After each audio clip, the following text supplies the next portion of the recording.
I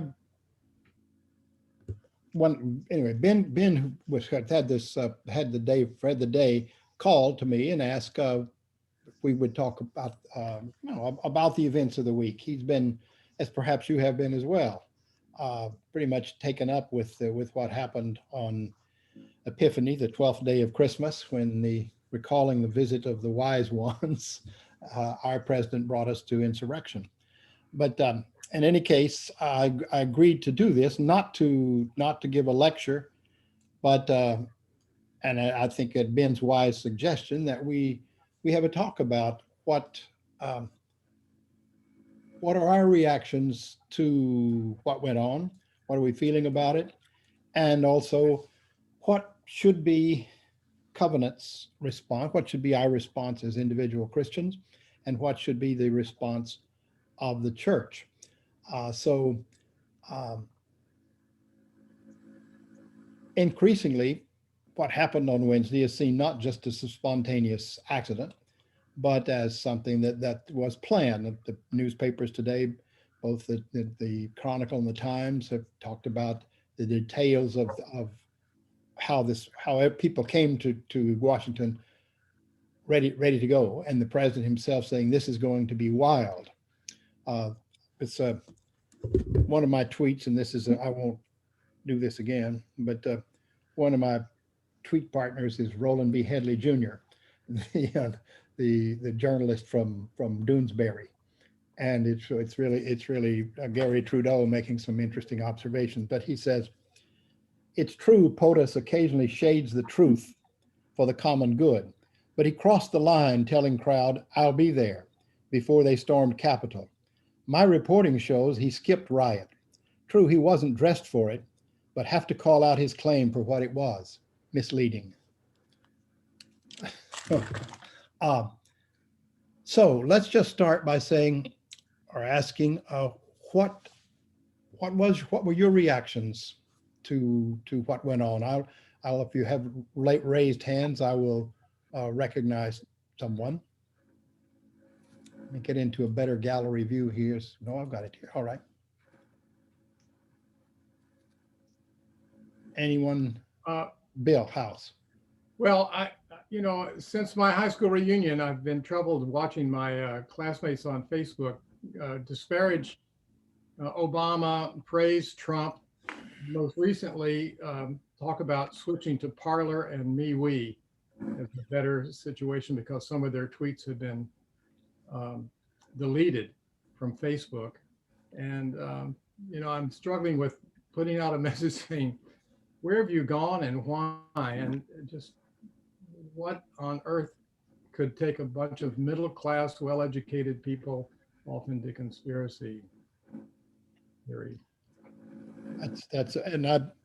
And when I gave the proclamation several weeks ago, I noted my own consternation with this. And recently, my sister, who is on that side, has written about exchanging with people. It says that Fox is getting too soft, and so you're changing to Newsmax, and then somebody saying, "Where can I find that?" And then others are saying, "You really need to go to Parler. That's where that's where the unvarnished truth comes out." So it is a perilous situation. Yes, Jeanette. Well, I felt just totally shocked and sort of incredulous about the whole thing. It just seemed like, I don't know, such a farce, and the intent behind it was just so absurd. It was really, really shocking to me. Yes, I had planned. I got a call, an email on Wednesday from a friend who just said, friend, a longtime friend, but I hadn't been in touch with him for a long time. Actually, the my thesis advisor at Harvard, and he said, "We haven't been in touch. I want to talk to you. Let's talk." That was Wednesday morning, and I didn't see it till a little later. And I said, I've actually, truthfully, been wanting to be in contact with you. Uh, he's 91. I'm turned 83, and I was thinking he's still going pretty strong. And I'm interested in seeing how do you get through these next 9 years. Okay, but I said, I can't talk today. I'm watching my country unravel. So it was really a terrible, terrible day. Who else would like to speak? Let's see. Well, I'm back. yes, okay. I'm back. Would you like to say something? No. Go ahead. Okay. uh, uh,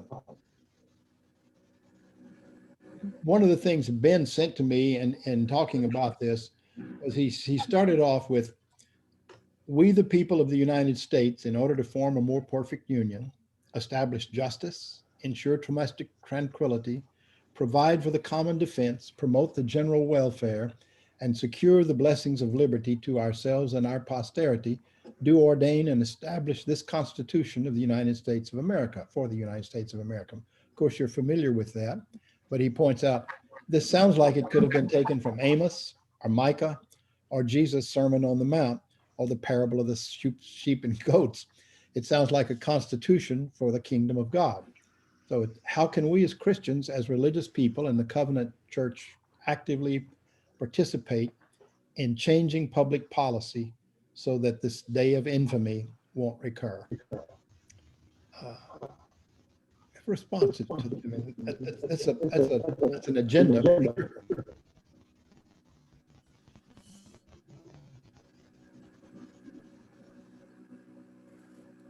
Bill, this is Yes. Ann. Hi, Ann. Hi, good morning.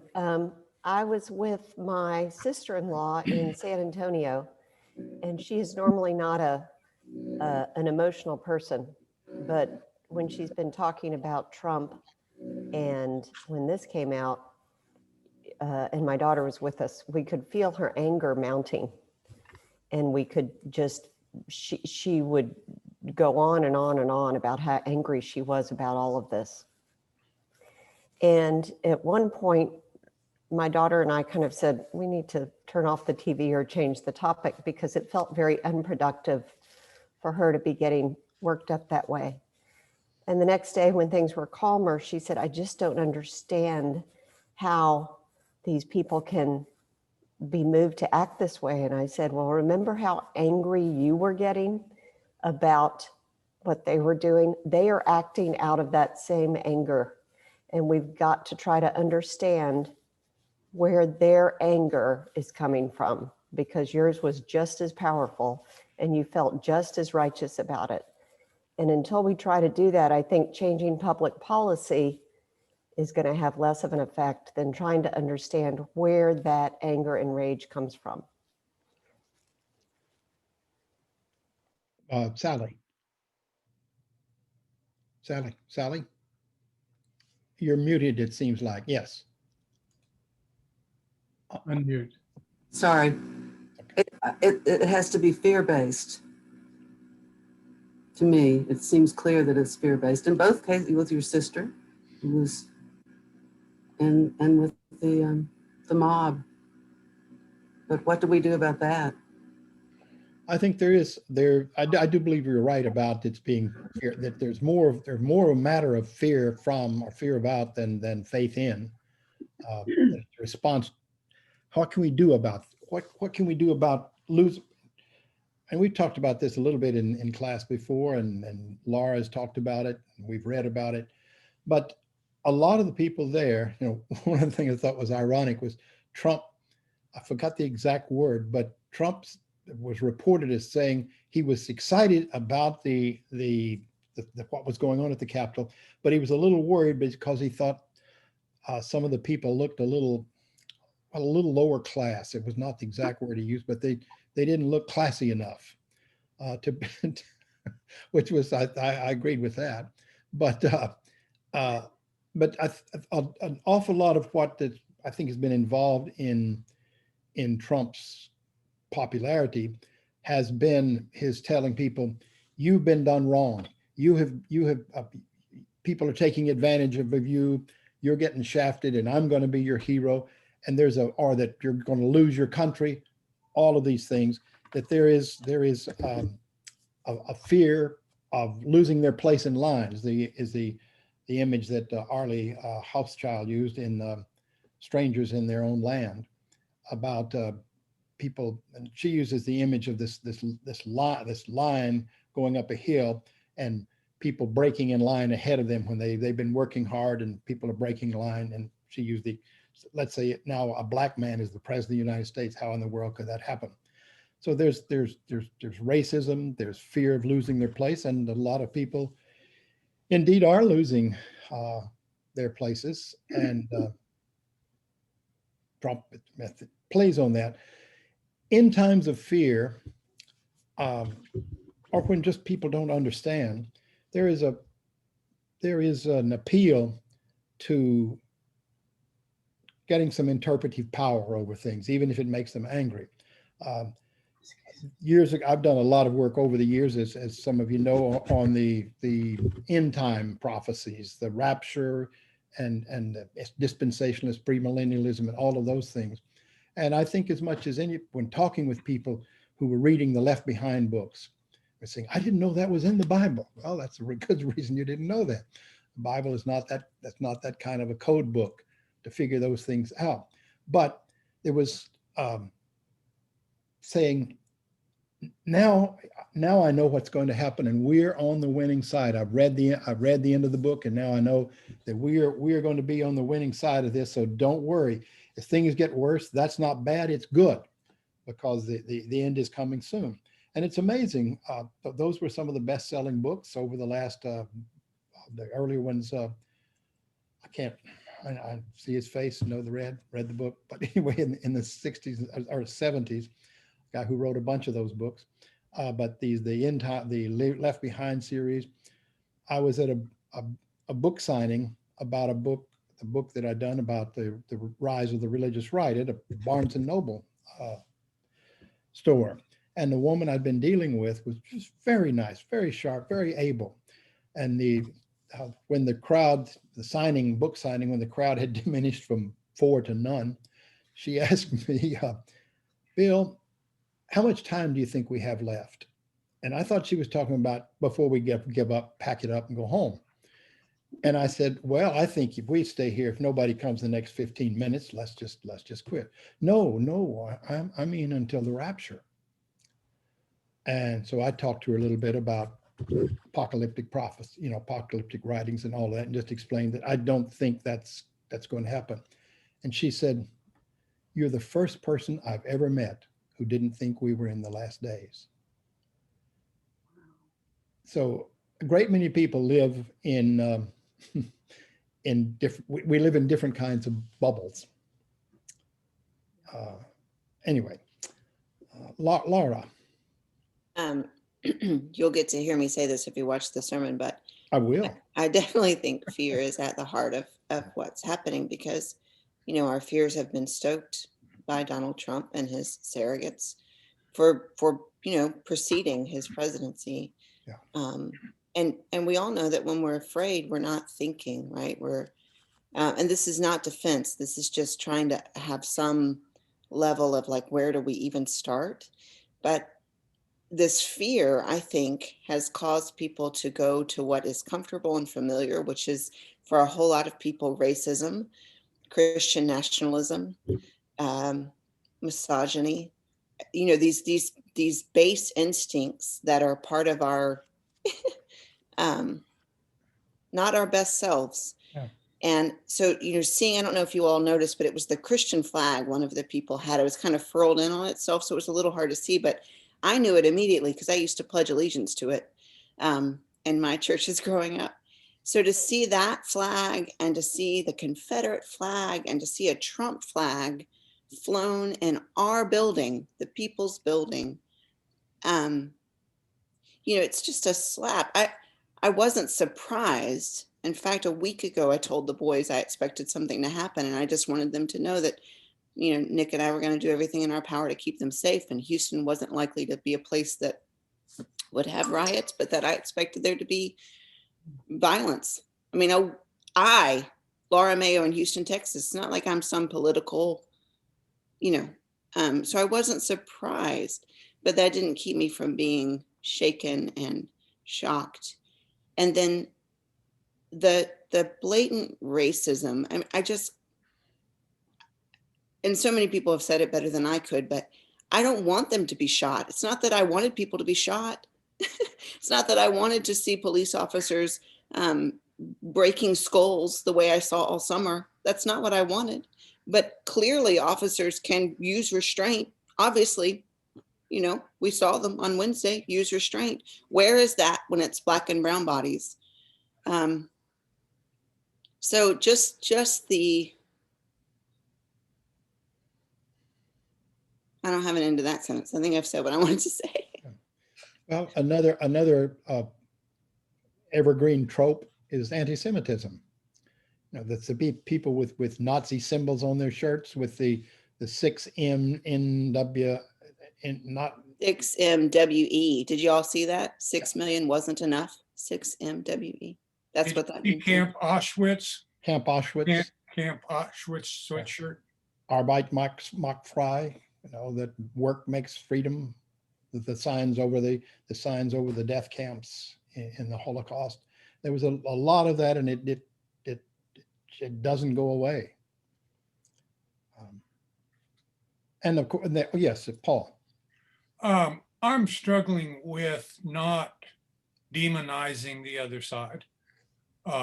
Because 70% of America, this is the Fox 30, you know, I've persuaded myself that we are a country that will, with the guardrails in place, and the guardrails are all gone away.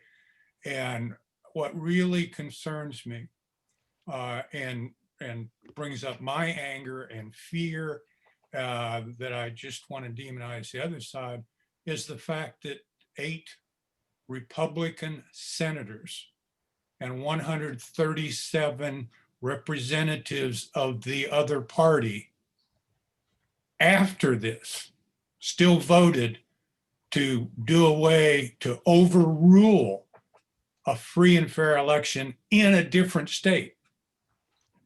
That's institutional. That's what concerns me. And what I feel is the bile and the fear and the anger rising up in me. I just want, I want to demonize them.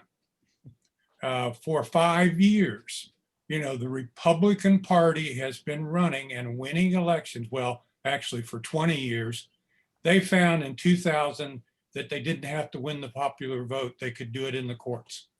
And instead of learning from that they needed to get a wider audience, a wider voter base, they took that, well, we'll double down on this. And so, if you have 30% of the population believing that the opposition political party, is pedophilic, anti-Christian demons. This goes back to the Hillary Clinton where they talk, oh yeah, Hillary Clinton's major supporters, I smell the sulfur around them. Doug Jones and all the far right extremists who have not been called far right extremists have been called Republicans. And so, you can feel my emotion and my anger against that. And I'm trying to fight that down within myself because 70% of the people in this nation don't believe that. But 30% do, and that's a problem. It's a lot of people. I don't know what to do about it. Yeah. And what another force that was obviously visible was the QAnon people. That's sort of the new rapture.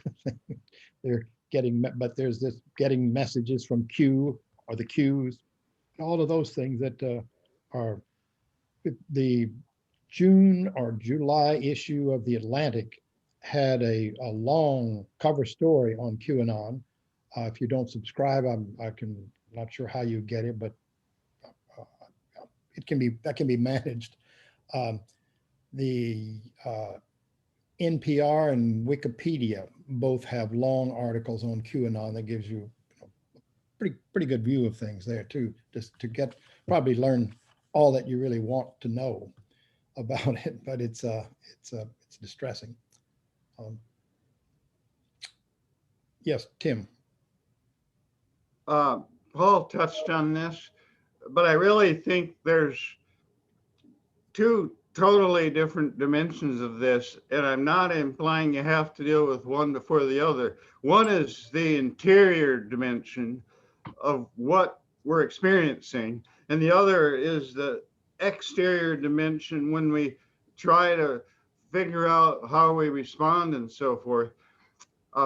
I think it's absolutely critical that we deal with both, because if you just focus on what happened in Washington, who knows what's going on in your own head. My experience of life, to different degrees, is periodically I'm sleepwalking and I wake up. Something wakes me up. And I think this is one of those wakes me up moments. And in terms of my personal life, it requires a response, a rethink, a reorganizing. Like Paul was saying, he's worried about his own demonization of people. But by the same time, I don't think we have time, nor it's desirable, to straighten ourselves out while we're postponing what we do. I think the very nature of the existential crisis we're going through is something is demanded of us. And sort of along these lines, I'm overwhelmed a bit by the complexity of it. There was a huge mob crowd group. They were not all one thing. I mean, there were, we've described some of it, especially the folks that made it into the building. But there's all sorts of other people. There's probably a spectrum of situations. It's so complicated. So when we're experiencing such powerful interior response and the situation is complicated, that behooves us even more to figure out a way forward. So that's good. It's right. And it's let's talk about what are the things that we as a church, what are the things that are appropriate for us to do, and what are the steps that you have thought about that we might do.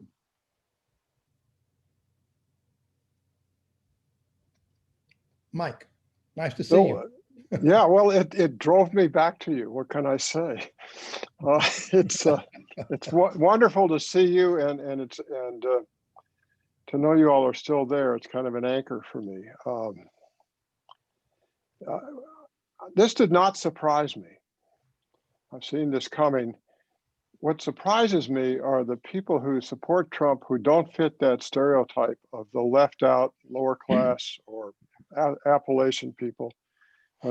We've been camping a lot, and when I drive through Central Texas or the Hill Country and I see these Trump flags in front of expensive horse ranches and that sort of thing. When we walk through Nassau Bay and I see $3 and $4 million waterfront mansions with Trump signs in front of it, I don't get that. I just don't get it at all. The only place I can put it is that somehow there's a kind of an existential anxiety that's been pervading people's lives ever since the fundamentalist movement began in the 1920s, that they latch onto this as a kind of it's kind of like the rapture. They latch onto it as a kind of an eschatological or apocalyptic way to find some security. What drove it home for me, I was watching, as with all of you, being appalled and angry and upset. And then a woman I have in spiritual direction, whom I've been trying to lead along, who's lost relationships with friends and family because of her support of Trump, sent me a QAnon-based video without comment, just sent it to me on Wednesday evening. And I found myself trembling in fear and anxiety as I watched that. And I realized Trump has not repudiated Q, and Q is dangerous. And I also realized I'd been complicit because as her spiritual director, I'd been kind of waiting for that moment of enlightenment when I could open her up and I could say the right thing. And I'd been non-directive and supportive of her losses of relationships in this. And I finally just fired her. I said, you know, I can't work with you. The video you sent me was an assault on my own spirit. And I had to begin to draw the line. And I realized that the trouble with many of us liberals is we tend to be moderate in our zeal. And I'm not, maybe it's years and years of being a therapist and a bit of codependent, but I don't draw lines very well with people. And I think it's time to tell the truth. I think it's time to draw some lines. And this was a very painful experience for me dealing with her, but it brought it all home. And it's probably part of what drove me back to see you guys this morning. So anyway, thank you for your welcome. And thank you, Bill, for doing this.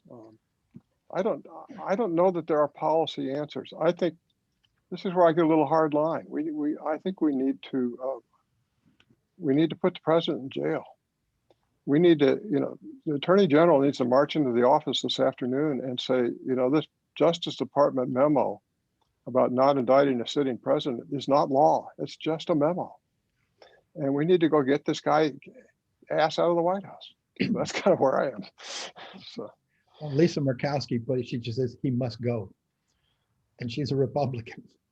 I think there's no doubt that a lot of Republicans, senators and, you know, representatives just wish, please go away, please go away. But they're afraid to say that because he's still, his power, he's been emasculated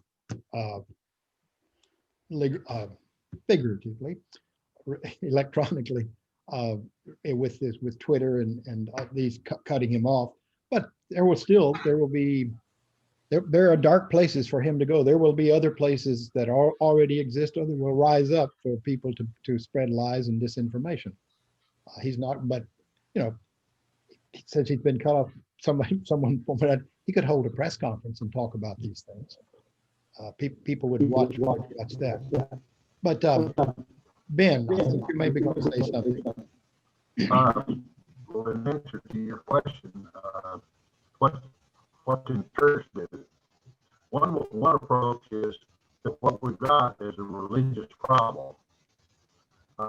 People say Trump isn't a leader. I think he's one of the most fantastic leaders, effective leaders, since that guy Jones convinced all those hundreds of people to commit suicide in Ghana. That's the kind of leader he is. We call it a cult because it's so silly, but so dangerous. The so-called religious right is one of his strongest allies, and they have been very effective before Trump, but even more afterwards.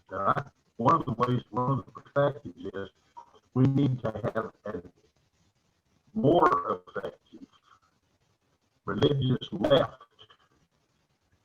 And that can start with becoming a church, become overtly and almost in a spectacular way, politically active. Right. And,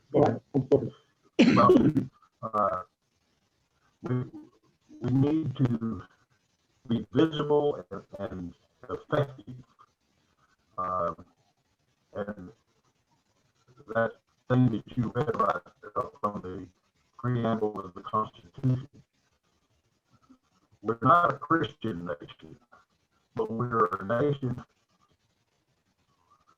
and especially as a church, living on justice and mercy and kindness.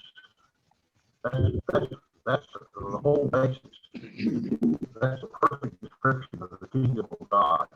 And we need to bring the kingdom of God to Washington. And that could start with our church. Yeah.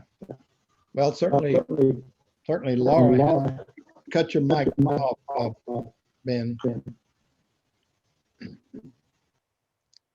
Certainly, Laura has mentioned the kingdom of God as a present endeavor. Let me just come back one thing to what Mike was saying, that about why the people in the big houses and the ranches and all affluent, very affluent people, why they're hanging on to Trump. I think a good bit of that has to, I hear people say, I really like because of the economy. And when they're talking about is not the economy for all the people, or even for most of the people. They're talking about this, when Trump talks about the economy, he talks about the Dow Jones. Mhm. And I understand that. And that is but I draw a salary at the Baker Institute, but it's not what I live on. And I follow my investments. And to my wonder, they have done well in these last 2 or 3 years. They started doing well when Trump gave away $1 trillion for to rich people and says, I'm making a lot of you guys wealthy. So a lot of the support for him, I think, in terms of talking about the economy, has to do with the fact that a great many people have done, more affluent people have done well under this.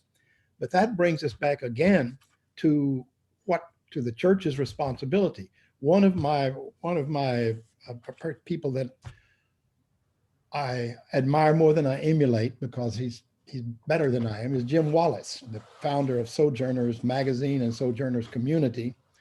And he's famous for a number of things, a number of books he's written, and they live a simple life. But Wallace and some of his friends took the Bible and went through it and clipped out all of the passages that had to do with poverty, with inequality, with unjust rulers. And when they got through with it, it was just a rag of just what was left was not very impressive. That's so much of the Bible. If you're not giving attention to inequality and poverty and injustice, you're not doing the work of the prophets and the work of Jesus. And so there's probably, we're not going to go live in simple communities. But what can we do to really address these issues? And serious problems. Covenant has had a reading group that's dealt with racism. I don't know how many people have been in it. I was in it just a little bit, not as much as I intended every week. We've talked some about inequality. That is, I think that's a very serious, economic injustice is an extremely serious issue. Homelessness, hunger.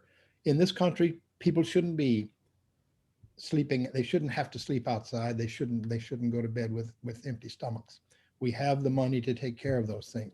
How do we go about doing that? So then I'm looking at the clock here. Okay, we've got some time. What are the ways that you think we might, we could address it more in adult education. We could have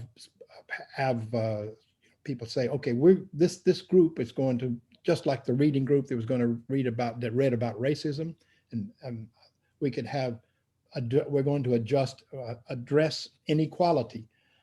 We can also address things, spend some time on something like the fears of people, but addressing the kinds of things that we've talked about care for the poor, about injustice, all those. How do you think we should best do that? Bill House? So in the context of Sunday school, I think that's an interesting question, because I know the Education Committee has struggled with requests for a Bible class or more focus on the life of Jesus and the Bible and adult education.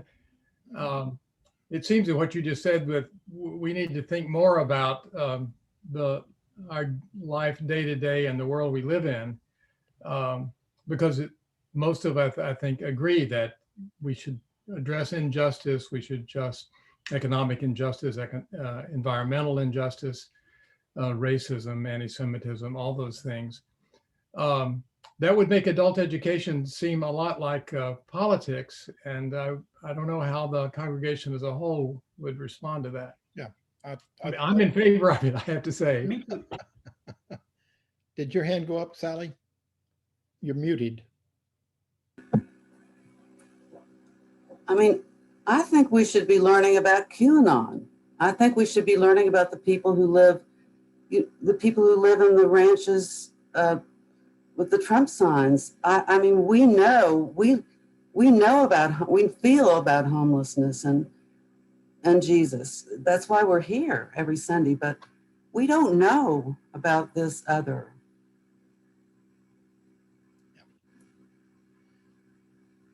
Yeah, I agree. I think we agreed on that.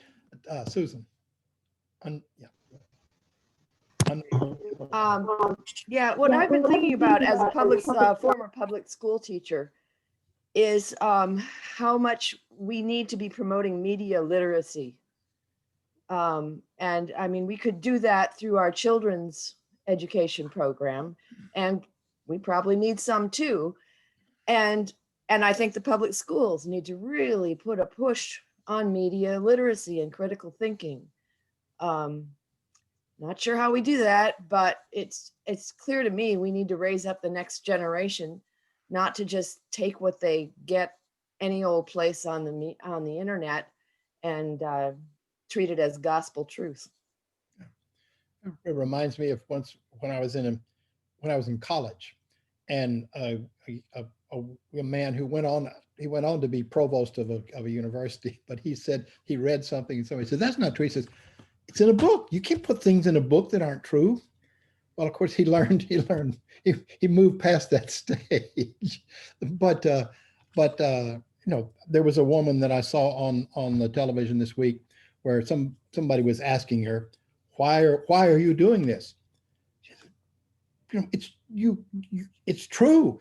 It's right down in black and white. How can you miss that? And she was talking about, you know, all the QAnon stuff. Pretty easy to miss, depending on where you don't look. Don't be now. May I say something? Yes, sure, Jackie. Okay.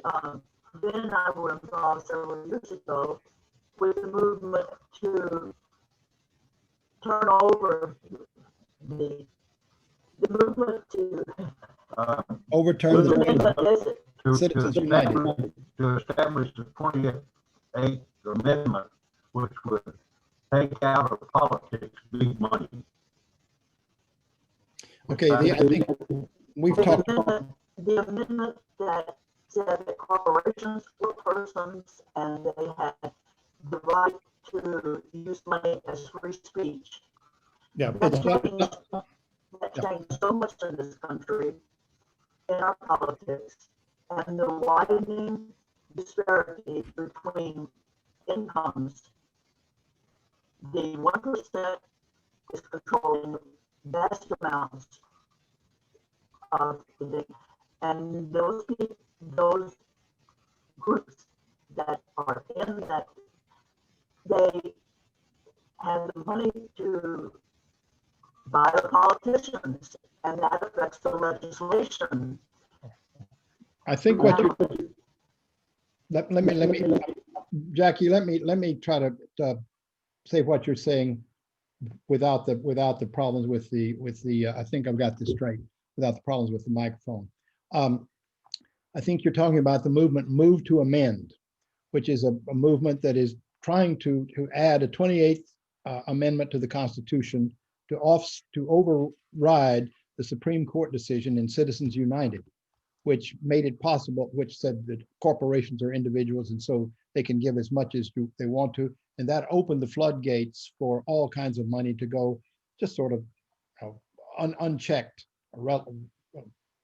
effectively unchecked to political and in partisan political ways. So that the Move to Amend is an organization that's working to make an amendment and say the Supreme Court says the Constitution allows that we interpret the Constitution as allowing that, but they could have an amendment from Congress that would say, this is going in the Constitution that doesn't allow it. So that would be we know how hard it is to get amendments passed, but some amendments are really good. And that has been one of the worst, in my opinion, and lots of other people's opinions. It's been one of the worst that really upset or increased the imbalance of political power because of money. We have a few more minutes here. We should stop about 9:50, I guess. Yes, Paul. I feel like we need to affiliate with larger groups to put forth a positive message, and that perhaps we used to do missions once a month where we could physically go and interact, not just give money or not just, send money. I think that's maybe one level. Affiliating with people and organizations and larger groups that share our beliefs on justice and our religious beliefs. Yes. I know I understand, I don't understand much about Christian unity and how organizations work. I know we're a congregational and that everybody pretty much has to reach consensus to speak for the church and for us, and I don't want to cause splits. I love consensus, but in some way we need to get out of our small bubble and affiliate more with the alliance with other people who believe what we believe. To put a positive spin and put a this is what we believe out there. Not this is what we don't believe or this is what we're against, but this is what Jesus really said. And get that out there as wide and as far and as positively, individually and collectively as we can. Richard Rohr in his daily is talking about apocalypse and apocalyptic times. He defines apocalypse as not the end of the world, that was appropriated, that what apocalypse really means is an unveiling. And this is a huge time. These are prophetic times. I'm not a biblical person. I don't believe in prophetic. I don't believe in an interventionist God. But these are prophetic times when historical events are happening that unveil the things that have been hidden to me. And we can react to that. I mean, the prophets in 780 BC didn't, they looked at their society and said, too few have too much. And this is what we need to do about it. And if nothing else, we need to speak up and say, too few have too much. And I'm complicit in that. I don't do all that I can. I know the good that I should do, and I don't do it. I'm financially set. I have benefited my entire life by white privilege, by male privilege, by being tall. So how do I unbundle, or how do I approach doing better when I can at some atavistic level feel the fear of losing what I have, of not, I've never not been able to walk down a street in the United States and not be deferred to because I'm white, because I'm male. The unveiling of what that is. I've known what it's been like for Blacks and Hispanics and brown people and indigenous people. I've known that, but I'm now beginning to understand and truly know that. So what am I going to do about it as an individual, and what are we going to do about it collectively? And I think that's what I'm struggling with. I don't know. I think you have said just exactly what needed to be said. That's a wonderful summary, I think, of what we of one of them, of a major possibility for us. Part of that, and you addressed that when you were starting out, that one of the things, we don't have to do everything ourselves.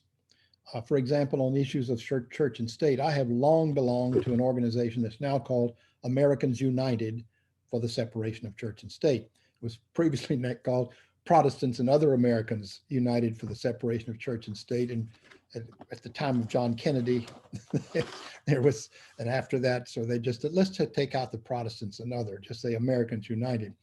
But they do a good bit of very effective work, I think, in just keep hammering on the importance of the separation of church and state. And we have an active chapter of that in Houston.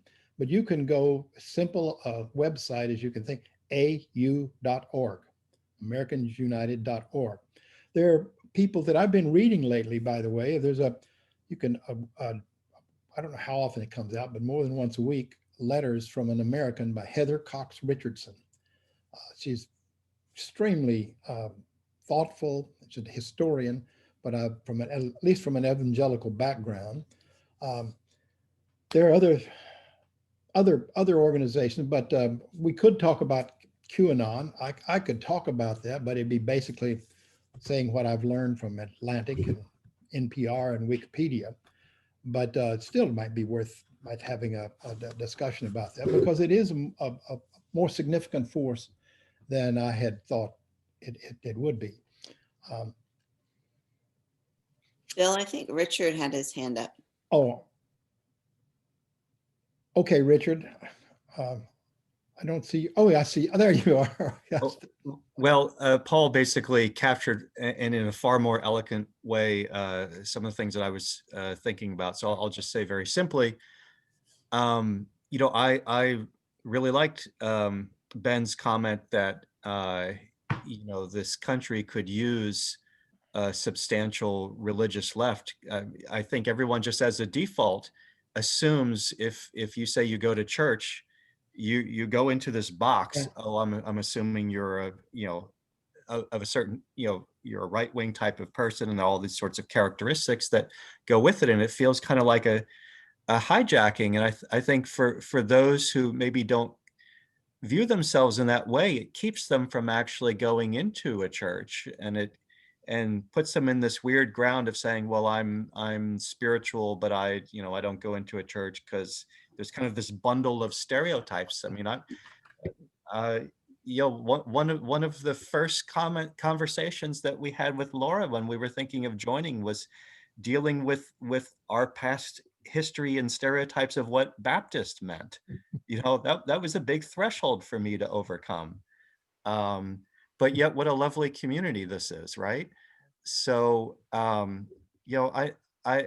think Ben is quite. I don't know how we get a strong national religious left voice, but gosh, Ben, I thought that was a great comment. So, well, we got Jarrell and Natalie said that they visited the church because they walked by and saw the sign, Liberal Baptist. What could this be?